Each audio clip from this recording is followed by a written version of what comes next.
Well ZenFam, that didn't take long, did it? Look, we've already got this mess on the internet. You're probably wondering to what this relates to for some of you who don't keep up with the news as much as someone like I has to. Basically, a few days ago, there was a court case raised in the British court system by a group looking to sue Sony. Basically, they claim that their store is anti-consumer, which I can see how they get there. I'm not going to all the legal gubbins back and forth, but basically they're claiming because Sony is the only Sony's store is the only place you can buy Sony's digital games, that they have an unfair market advantage and they can charge what they like, yada yada yada. So from that, they've decided to put up a gigantic lawsuit against Sony to say, right then, we want this amount of money off you. So then everybody's like, oh, well, the gamers are going to get some money. And this never happens. Case in point, right? How long did it take the case, right? You can look this up because it was a while ago. You just get on that Google machine, alright? Where for the PlayStation 3, when it first came out, you could upload a Linux operating software onto that machine if you so desired and you had the technical know-how, and by all accounts apparently it wasn't that hard. So you could have Linux on a PlayStation 3 if you wanted. Then they removed that functionality.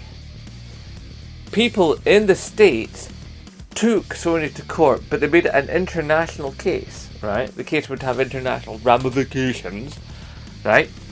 So the case took forever to actually happen, and then it took even longer for deliberation, and then at some point later on, many years, and I mean that, I'm not being,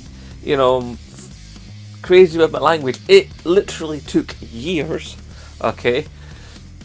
Then there was a settlement program where Sony were like, if you had Linux on your machine, contact us and you will get a part of the settlement, right?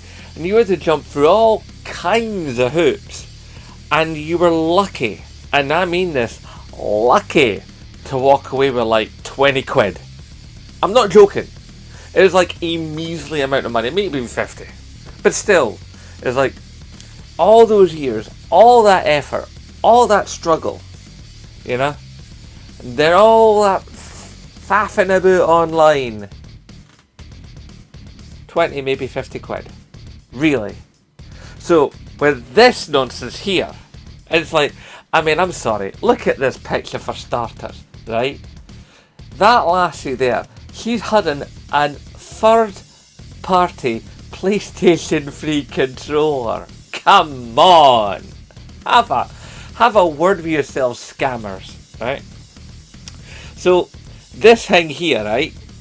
If this case ever does actually happen and doesn't get thrown out and doesn't get absolutely annihilated by Sony's lawyers, and by the way, they got the money to pay for some pretty tasty lawyers, then if you even do see these hundreds of pounds, from PlayStation, it's like it'll be like 5 years down the line, and they'll probably ask for things about your your banking details, your PSN account, when you were a member, can you prove you were a PlayStation member? So you have to go through all your banking statements, or if you got it from a birthday present as a PlayStation scratch-off card, or a game scratch-off card, and then you put the credit into the PlayStation network, and then you have to prove those It's just going to be a hideous mess, and they're going to make it as difficult and as crazy as possible so that nobody actually bothers, because by the time it all boils down, like again, you're probably lucky to walk away with 50 quid. So things like this, avoid. I'm putting out the scam alert now. Release now.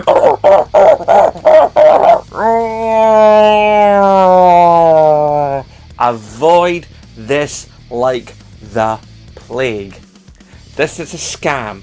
a complete and utter total scam. Please, my younger members of the ZenFam and some less experienced in stuff like this, older members of the ZenFam, and everybody in between, if you see junk like this behind me, do not A, click on it, B, comment on it, because you only increase its searchability and the chance that it'll come up in other people's feeds, because it'll become more popular and more seen by the algorithm of the social networks.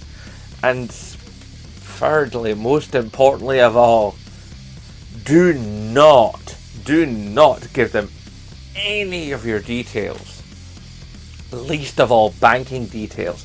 But don't give them your email, your name, your age, your address, your DOB, none of that noise, because once they have that data, they can market you and your data then become their commodity. Do not do this, do not fall for this, it is just not worth it. Okay guys, this has been public service announcement from your boy ZenBloke.